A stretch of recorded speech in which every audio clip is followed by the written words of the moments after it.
Selamat siang pemirsa, saya Siti Isnendinur kembali hadir menemani Anda dalam Sumut hari ini siang. Siang ini kami telah merangkum sejumlah informasi terkini di antaranya.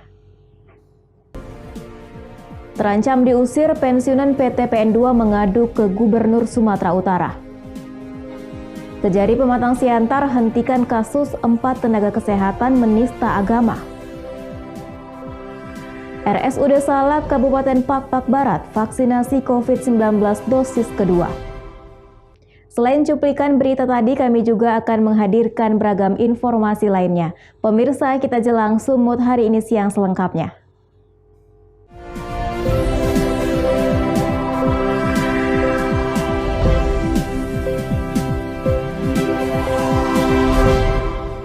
Kita ke informasi pertama. Pemirsa, sejumlah pensiunan karyawan PT Perkebunan Nusantara II yang terancam diusir dari rumah dinas mengadukan nasib ke Gubernur Sumatera Utara Edi Rahmayadi. Mereka datang dengan membawa poster ke rumah dinas Gubernur Sumut di Jalan Sudirman, Kota Medan. Pensiunan karyawan PT Perkebunan Nusantara II menggelar aksi unjuk rasa di depan rumah dinas Gubernur Sumatera Utara di Jalan Sudirman, Kota Medan. Aksi para mantan pegawai yang sudah lanjut usia ini karena terancam diusir dari rumah dinas yang mereka tempati hingga saat ini. Para pengunjuk rasa juga terlihat membawa sejumlah poster yang berisi tuntutan mereka agar tidak diusir dari rumah dinas yang sudah mereka tempati selama puluhan tahun. Salah satu karyawan pensiunan PT PN2 Nur Hayati Sihombing mengatakan, rumah yang mereka tempati tersebut merupakan milik perusahaan perkebunan PT PN2. Namun karena tidak menerima santunan hari tua, mereka menerima rumah tersebut menjadi hak milik. Ia mengaku pihak perusahaan mengatakan kalau mereka tidak mendapatkan santunan hari tua, melainkan dapat menempati rumah. Nur Hayati sendiri telah tinggal di rumah dinas tersebut selama 47 tahun. Namun belakangan perusahaan milik pemerintah tersebut kerap memintanya untuk pindah dikarenakan lahan akan dilakukan pengembangan perumahan oleh pihak swasta. Hingga 2 jam melakukan aksinya, perwakilan dari pemerintah Provinsi Sumatera Utara tidak satupun memberikan tanggapan atas aksi tersebut. Bantu kami, karena kami mau digusur dari rumah PTP yang sudah 40 tahunan kami tempati. Jadi kami minta tolonglah dibikin lagi yang jelas. Rumah yang di mana nih Bu yang mau digusur Bu? Di Jalan PN Helvetia. Satu, Helvetia. Jalan Melati. Ada berapa orang Bu? Sudah. 8 orang pensiunan ini Bu ya? Iya. Dulu sebelumnya Bu, selama bekerja rumah itu? 3 tahun. Saya di rumah itu 47 tahun. Maksudnya kalau direksi sendiri masih memberikan hak untuk menempati rumah itu Bu? Karena dulu kami pensiun nggak dikasih SHT. Kami nanya, Pak, SHT kami nanya. Orang ibu nggak dapat karena menempati rumah. Ya, tapi kita itulah sama kita gitu. Jadi rumah ini pengganti SHT harusnya. Ya, Iyalah. bukan. Kalau kita pensiun sebenarnya dikasihlah SHT. Ini dari tahun 2004 sampai tahun ini Tidak ada SHT. belum ada SHT. Sesudah mau dibangun lah emplasmen itu, baru kami disuruh gusur, disuruh kosongkan. Bu, berapa tahun Ibu bekerja Bu di PTP? 33 tahun PTP 2 ya? di Rumah Sakit Tembakau Deli. Tembakau Deli ya? Kepada Gubernur Sumatera Utara Edi Rahmayadi, mereka berharap dapat memberikan solusi terkait permasalahan yang terjadi. Apalagi dalam proses penggusuran tersebut, pensiunan hanya diberi uang tali asi sebesar 20 juta rupiah. Wahyu Pratama melaporkan untuk Eva Rina TV. Sementara itu pemirsa, puluhan ibu rumah tangga di Kota Padang Sidimpuan melakukan unjuk rasa di depan kantor Lurah Aik Tampang. Warga meminta agar Lurah mencopot kepala lingkungan yang dianggap tidak kooperatif terhadap aspirasi warga. Warga merasa kecewa karena maraknya peredaran narkoba di lingkungan mereka. Aksi adu mulut antara warga dengan petugas Kelurahan Aik Tampang, Kota Padang Sidimpuan ini sempat memanas karena permintaan warga tidak dipenuhi oleh lurah mereka. Warga meminta agar Lurah Aik Tampang memberhentikan Kepala Lingkungan 6 Kelurahan Aik Tampang, Kota Padang Sidimpuan karena dinilai tidak aspiratif menanggapi keluhan warga. Namun permintaan warga ini tidak mendapat tanggapan serius dari Lurah Aik Tampang Ahmad Jumadi. Ahmad Jumadi meminta waktu untuk bisa melakukan pembinaan terhadap kepala lingkungan. Keributan warga dengan petugas kelurahan baru akhirnya mereda setelah petugas kepolisian dari Polres Kota Padang Sidimpuan datang ke lokasi untuk pengamanan. Menurut warga, selama ini peredaran narkoba di lingkungan 6 Kelurahan Aik Tampang, Kota Padang Sidimpuan sudah melebihi batas. Para pengedar dan pemakai narkoba berkeliaran di lingkungan mereka tanpa ada tindakan dari kepala lingkungan dan pihak kelurahan. Meski telah diadakan pertemuan antara warga dan kepala lingkungan, namun tetap saja kepala lingkungan tidak bisa membuat larangan agar tidak ada peredaran narkoba di lingkungan warga. Penggantian kepling. Nah, masalahnya apa? Kenapa sampai kita minta ganti kepling? Masalah kurangnya penanggapan keplingnya kepada masyarakat mengenai masalah narkoba, masalah yang semuanya lah udah tadi dengar unjuk rasanya. Jadi tuntutan kita turunkan kepling, udah dinonaktifkan kata Pak Lurah. Kepling kami sekarang Pak Lurah udah dinonaktifkan. Kepling kami sekarang. Jadi kami berkepling ke Pak Lurah untuk sementara sebelum dapat informasi dari Pak Wali sama Pak Camat. Warga akhirnya membubarkan diri setelah Kepala Kelurahan Aik Tampang menyatakan telah mencopot Kepala Lingkungan 6 Kelurahan Aik Tampang. Azan Sinaga melaporkan untuk Eva Rina TV.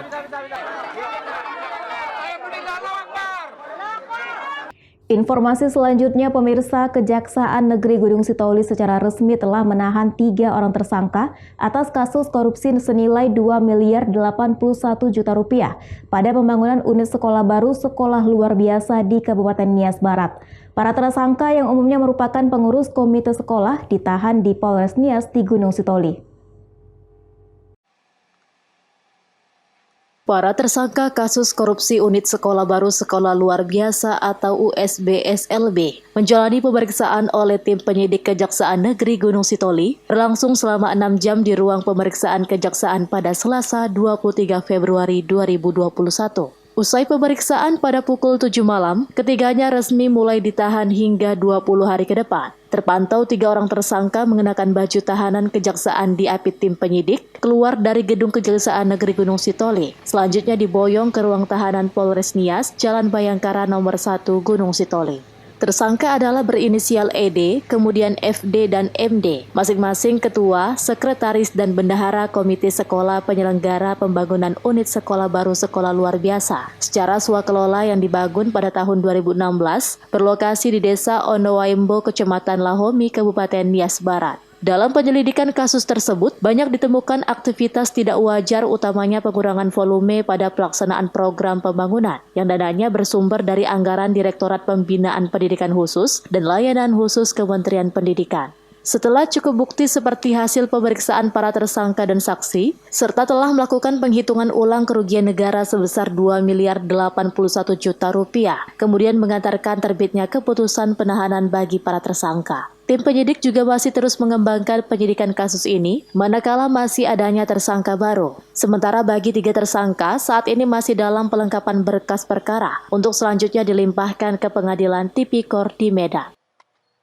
Jadi berdasarkan hasil pemeriksaan para saksi, ahli, dokumen-dokumen yang ada dan pemeriksaan tersangka, maka pada hari ini tim penyidik Kejari Gunung Sitoli memberikan menetapkan bahwa para tersangka ini akan dilakukan penahanan mulai hari ini 23 Februari 2021 sampai 20 hari ke depan, dan ketiga tersangka ini dititip di RTP Polres Nias. Setelah ini apa langkah selanjutnya? Langkah selanjutnya kami akan melengkapi berkas perkara ya, untuk kemudian segera dilimpahkan ke Pengadilan Tipikor. Diinformasikan kembali kira-kira berapa kerugian negara yang diakibatkan dari korupsi ini? kerugian negara 2M83 juta rupiah. Augo Manuzega melaporkan untuk Eva Rina TV. Kejari Pematang Siantar hentikan kasus 4 tenaga kesehatan penista agama. Beritanya akan hadir sesaat lagi.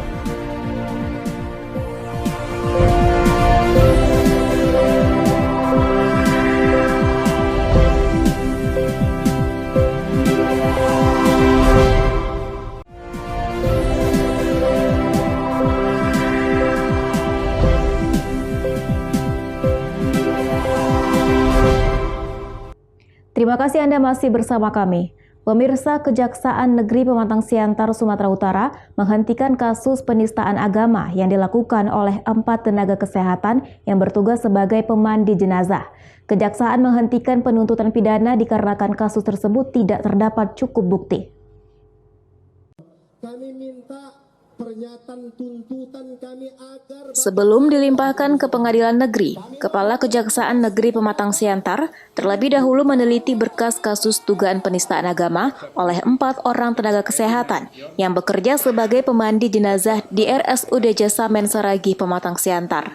Setelah diteliti, Kepala Kejari menilai ada kekeliruan dari jaksa peneliti dalam menafsirkan unsur dan pasal penistaan agama. Ia menilai unsur dakwaan terhadap 4 terdakwa tidak terpenuhi dan menerbitkan surat keputusan penghentian penuntutan. Menurut Kejaksaan, dakwaan tidak terdapat cukup bukti. Surat keputusan terbit per hari Rabu 24 Februari 2021.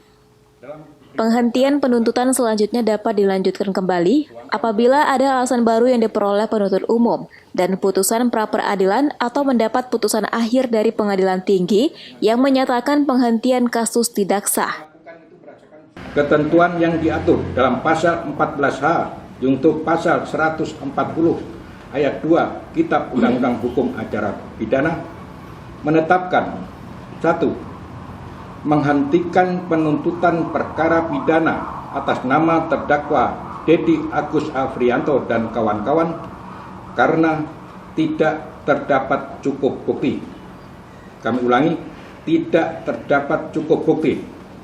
Kedua, surat ketetapan ini dapat dicabut kembali apabila di kemudian hari terdapat alasan baru yang diperoleh penuntut umum. Kedua, ada putusan pra-peradilan atau telah mendapat putusan akhir dari pengadilan tinggi yang menyatakan penghentian penuntutan tidak sah. Ketiga, turunan dari surat ketetapan ini diberikan kepada yang bersangkutan, keluarga, ahli waris untuk dapat dipergunakan sebagaimana mestinya. Surat keputusan diberikan kepada 4 tenaga kesehatan, keluarga, dan ahli waris untuk kepentingan yang diperlukan. Dengan terbitnya surat keputusan tersebut, status tahanan kota ke-4 tenaga kesehatan secara otomatis dicabut oleh Kejaksaan Negeri Pematang Siantar. Penta News Sembiring melaporkan untuk Eva Rina TV.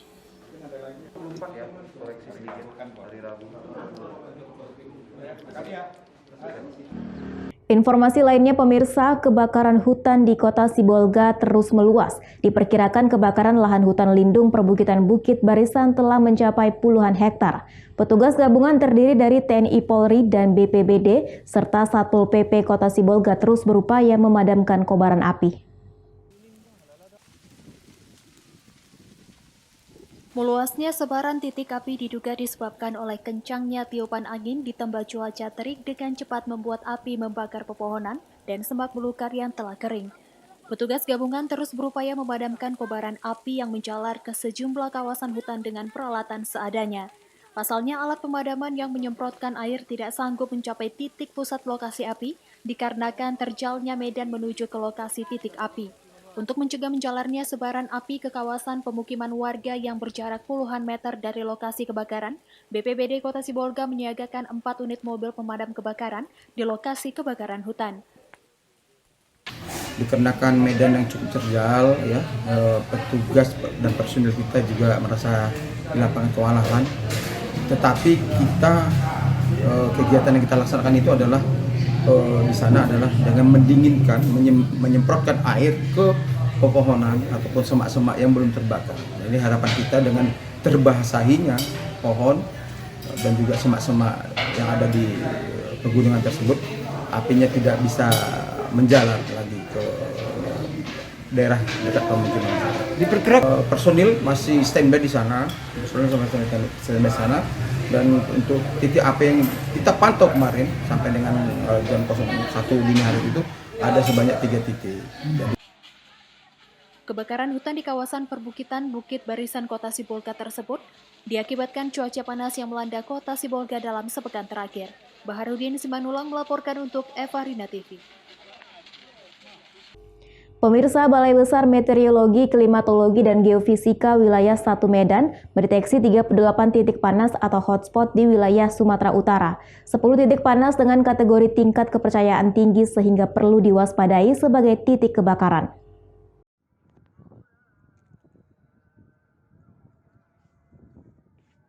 BMKG Wilayah 1 Medan mendata 38 titik panas atau hotspot di wilayah Sumatera Utara.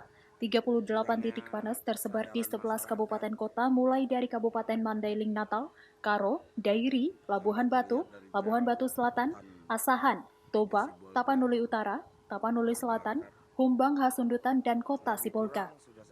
Titik panas yang terpantau satelit Terra, Aqua, SNPP, dan NOAA menunjukkan 10 titik panas dengan tingkat kepercayaan tinggi tersebar di wilayah pesisir barat Sumatera Utara, seperti Mandailing Natal dan Sibolga. Salah satu akibatnya yaitu kebakaran lahan di Kelurahan Aek Parombunan, Kecamatan Sibolga Selatan, Kota Sibolga, Sumatera Utara pada Senin malam lalu. Cuaca tanpa curah hujan di Sumatera Utara diduga menjadi penyebab semakin meningkatnya titik panas. Hasil pantauan kami tadi sampai jam 7 tadi pagi, kita mendeteksi itu ada 38 titik panas. Itu artinya mungkin ada 3 kategori. Namun yang 10 titik ini adalah kategori tinggi seperti itu. Kalau yang 27 lainnya itu tingkat sedang dan rendah seperti itu. Dan ini mungkin yang perlu diwaspadai adalah yang 10 titik ini. Mungkin kalau berbicara cuaca, mungkin kategori ini masih titik panas ini masih kategori normal seperti itu kan. Kita memantau hanya dari satelit itu 10 titik dan diperkirakan mungkin ke depan akan seperti ini juga. Namun tadi kita pantau ada sedikit gangguan yang merupakan itu adalah sirkulasi eddy. Itu sirkulasi itu akan memicu awan-awan hujan. Mudah-mudahan ke depan mungkin tidak terlalu banyak lagi titik panasnya. Ya. Yang kategori tinggi itu ada di beberapanya ada di Mandailing Natal dan sekitarnya. Itu memang ada kebakaran hutan atau bagaimana, Bu? Nah, untuk memastikannya mungkin kita perlu survei lebih lanjut karena BMKG hanya memantau dari satelitnya saja. Sementara itu, Sumatera Utara mulai memasuki musim kemarau sejak Februari 2021. Dampaknya telah terjadi 6 kebakaran hutan dan lahan dengan total luas sekitar 11 hektar di Sumut berdasarkan data dari Dinas Kehutanan pada 22 Februari 2021. Saat ini Sumatera Utara semakin meningkatkan kewaspadaan untuk mencegah terjadinya kebakaran hutan dan lahan. Daniel Pekuali melaporkan untuk Eva Rina TV. Sumut hari ini akan kembali dengan informasi menarik lainnya. Tetaplah bersama kami.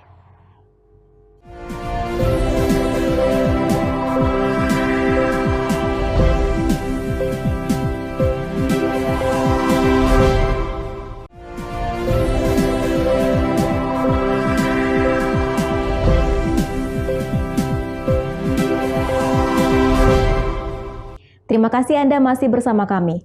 Pemirsa, untuk mengantisipasi penyebaran virus corona di Kabupaten Pakpak Barat, tenaga kesehatan Rumah Sakit Umum Daerah Salak melakukan vaksinasi penyuntikan dosis kedua. Beginilah situasi dan kondisi sejumlah petugas tenaga kesehatan Kabupaten Pakpak Barat melakukan penyuntikan vaksinasi COVID-19 dosis kedua. Dalam penyuntikan vaksin COVID-19 dosis kedua ini, ada 251 tenaga medis yang akan menerima vaksin khususnya tenaga medis di Rumah Sakit Umum Daerah Salak. Vaksinasi tahap 1 dosis kedua ini dilakukan selama 7 hari. 54 orang tenaga medis tidak dapat divaksin dikarenakan kondisi tubuh ataupun terdapat gejala penyakit lain. Dr. Eliza Barus mengatakan, sebelumnya pada vaksinasi tahap pertama terhadap tenaga medis di Rumah Sakit Umum Daerah Salak berjalan dengan lancar tanpa adanya kendala. Ya baik, teman-teman media. Jadi terkait vaksinasi COVID-19 di lingkungan RSUD dapat kami sampaikan bahwanya sudah kita lakukan pemberian penyuntikan vaksin pertama terhadap 251 tenaga kesehatan di RSUD, bahwa proses tidak ada yang namanya KIPI, kejadian ikutan pasca imunisasi, dan sudah kita lakukan di RSUD sesuai dengan alur atau petunjuk yang dikeluarkan oleh Kementerian Kesehatan. Maka di 14 hari sejak penyuntikan pertama kita sudah juga melakukan penyuntikan yang kedua dimulai pada hari semalam dan dilanjutkan hari ini. Petro Citra Cibro melaporkan untuk Eva Rina TV. Pemirsa, PT Pertamina terus berkomitmen untuk menjalankan proses bisnis secara aman, sehat, dan berwawasan lingkungan. Salah satu upaya yang dilakukan adalah dengan menjadikan budaya keselamatan dan kesehatan kerja sebagai prinsip fundamental dalam prioritas strategi bisnis.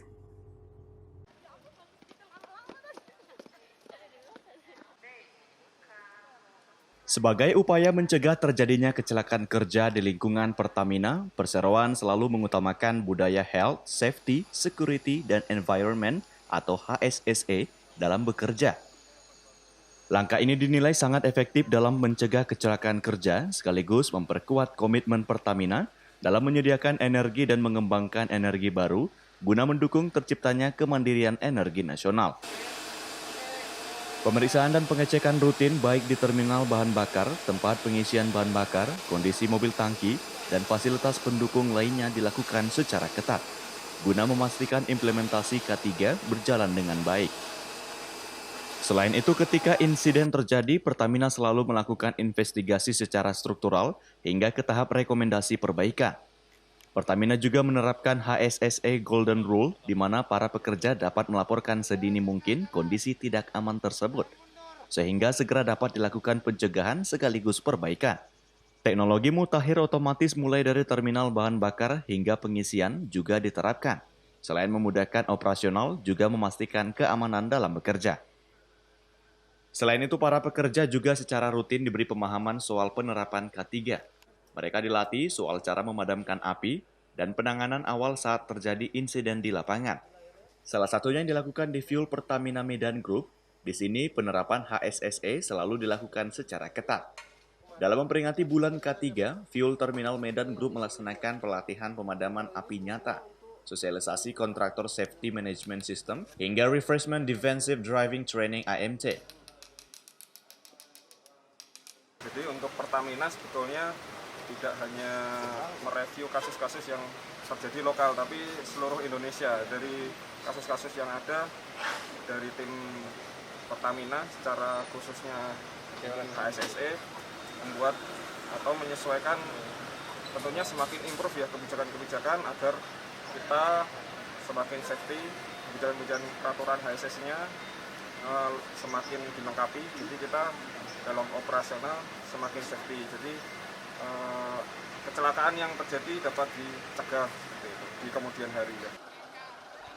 Fuel Terminal Medan Group sendiri menyalurkan 6.817 juta liter bahan bakar setiap hari ke sejumlah daerah di Sumatera Utara dan Aceh. Meski menggunakan sistem otomatis, kemungkinan risiko kecelakaan kerja bisa saja terjadi. Sehingga dengan adanya pengecekan rutin dan peningkatan pemahaman K3, kecelakaan yang terjadi dapat dicegah. Daniel Pekwali melaporkan untuk Eva Rina TV. Pemirsa, informasi tadi sekaligus mengakhiri pertemuan kita dalam Sumut hari ini siang. Saya Siti Isneni Nur mewakili kerabat kerja yang bertugas pamit undur diri dari hadapan Anda. Terima kasih atas kebersamaannya dan sampai jumpa.